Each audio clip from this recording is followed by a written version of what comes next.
नमस्कार, मैं हूँ साक्षी ममगाई। 1995 में नितिन गडकरी पूर्ति ग्रुप एंड शुगर लिमिटेड नाम की कंपनी शुरू करते हैं। पूर्ति ग्रुप कृषि और ग्रामीण विकास से जुड़ी चीजों पर काम करता था। इसका मतलब यह है कि एक ऐसा बिजनेस ग्रुप था जो खेती और उससे जुड़े उत्पादों पर आधारित था, जैसे किसानों से गन्ना लेकर शक्कर बनाने का काम, गन्ने के बचे हुए कचरे से बिजली बनाने का काम और गन्ने के रस से बचे हुए हिस्सों से इथेनॉल बनाने का काम।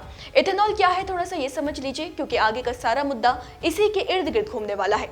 तो इथेनॉल आसान भाषा में कहें तो एक तरह की शराब है जो पेड़ पौधों से बनती है और अगर इसे पेट्रोल में मिलाकर इस्तेमाल किया जाए तो ये ईंधन का काम करती है। ठीक, अब होता क्या है कि आगे चलकर लगभग 2010 के दशक में पूर्ति ग्रुप की ऑपरेशनल जिम्मेदारियां दो नई कंपनीज में बांट दी जाती हैं।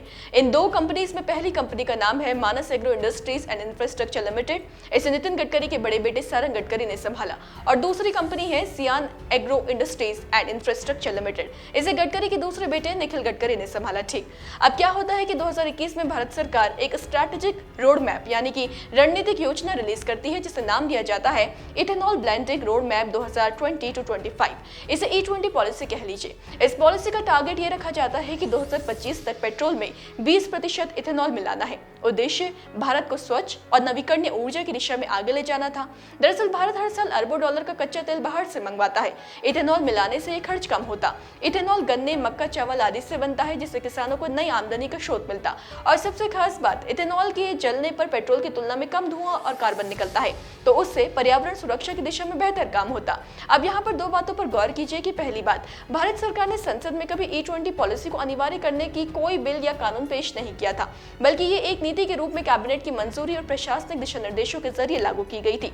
और दूसरी बात, E20 पॉलिसी को लागू करने का प्रोसेस काफी सारे फेजेस में चला है। मतलब कि इथेनॉल ब्लेंडिंग की नींव तो 2001 में ही रख दी गई थी, लेकिन तब E5 और E10 पर फोकस किया गया था। 2014 में नितिन गडकरी के सड़क परिवहन और राजमार्ग मंत्री बनने के बाद इथेनॉल प्रोग्राम पर जोर दिया गया। 2010 से 2018 में इथेनॉल उत्पादन और सप्लाई चेन को धीरे धीरे मजबूत किया गया। इसे ऐसे समझिए, E20 पॉलिसी दरअसल नेशनल पॉलिसी ऑन बायोफ्यूल्स के अंदर आती है, जिसे सबसे पहले 2009 में मंजूरी दी गई थी। हाँ, लेकिन नेशनल पॉलिसी ऑन बायोफ्यूल्स को 2018 और 2022 में संशोधित किया गया था और उसी वक्त E20 के लक्ष्य को इन पॉलिसी का अहम हिस्सा बनाया गया।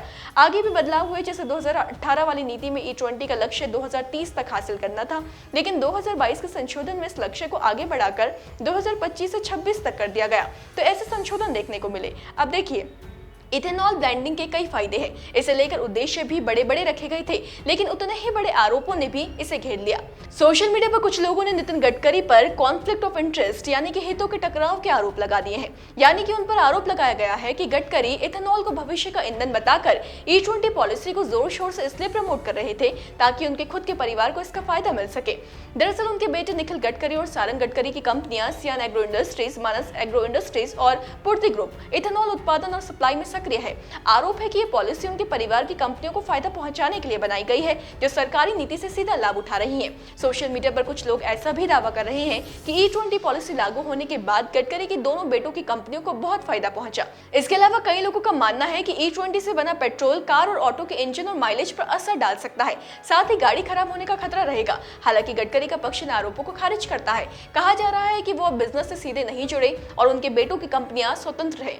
E20 पॉलिसी से पूरी इंडस्ट्री को फायदा हो रहा है, ना कि सिर्फ उनके परिवार को। पॉलिसी से करोड़ों की विदेशी मुद्रा की बचत हो रही है, किसानों को फायदा हो रहा है और उत्सर्जन में भी कमी आ रही है। ये पक्ष आरोपों को पेट्रोलियम लॉबी और डीप स्टेट की साजिश बता रहा है। कहा जा रहा है कि आरोपों को लेकर कोई कानूनी सबूत नहीं मिला है, इसे सिर्फ राजनीतिक हमले के तौर पर भी देखा जा रहा है। खैर, सही गलत अलग बात है, आरोप प्रत्यारोप भी अलग चीज है, लेकिन एक दिलचस्प बात यह है कि यह मामला सुप्रीम कोर्ट में तक रखा गया है।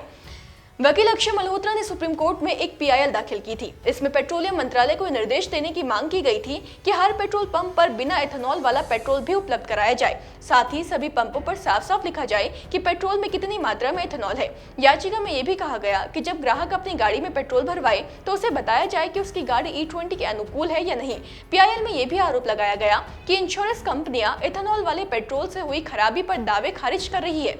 इसमें अमेरिका और यूरोप का उदाहरण देते हुए कहा गया कि वहां आज भी बिना इथेनॉल वाला पेट्रोल आसानी से मिलता है और पंपों पर साफ साफ लिखा होता है कि ईंधन में कितनी मात्रा में इथेनॉल है, जबकि भारत में केवल इथेनॉल मिश्रित पेट्रोल बेचा जा रहा है और ग्राहकों को पूरी जानकारी भी नहीं दी जाती। बताएं कि याचिका में ये मांग की गई थी कि पेट्रोल पंपों पर ग्राहकों को विकल्प मिले कि वे चाहे तो बिना इथेनॉल वाला पेट्रोल खरीद सके। हालांकि सुप्रीम कोर्ट ने इसे खारिज कर दिया है। जी हाँ, मीडिया रिपोर्ट्स की माने तो सुप्रीम कोर्ट ने सोमवार को उस जनहित याचिका यानी कि PIL को खारिज कर दिया जिसमें पूरे देश में 20% E20 पेट्रोल के इस्तेमाल को चुनौती दी गई थी। मीडिया रिपोर्ट्स की माने तो अदालत ने साफ कहा कि सरकार का यह कदम कच्चे तेल के आयात पर निर्भरता घटाने और गाड़ियों से होने वाले प्रदूषण को कम करने की दिशा में उठाया गया है।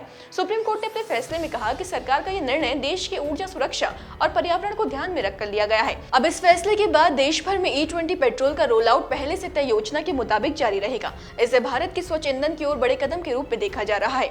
उम्मीद करते हैं कि मामला आप समझ गए होंगे। कौन सा पक्ष क्या कहता है ये भी हमने आपको बताया। एक PIL पर सुप्रीम कोर्ट का रुख भी आपके सामने रखा। अब आप कमेंट करके बताएं कि आप इस पूरे मामले के बारे में क्या ख्याल रखते हैं। आज विदा लेते हैं, फिर हाजिर होंगे। बने रहे देवभूमि इनसाइडर के साथ। देवभूमि इनसाइडर।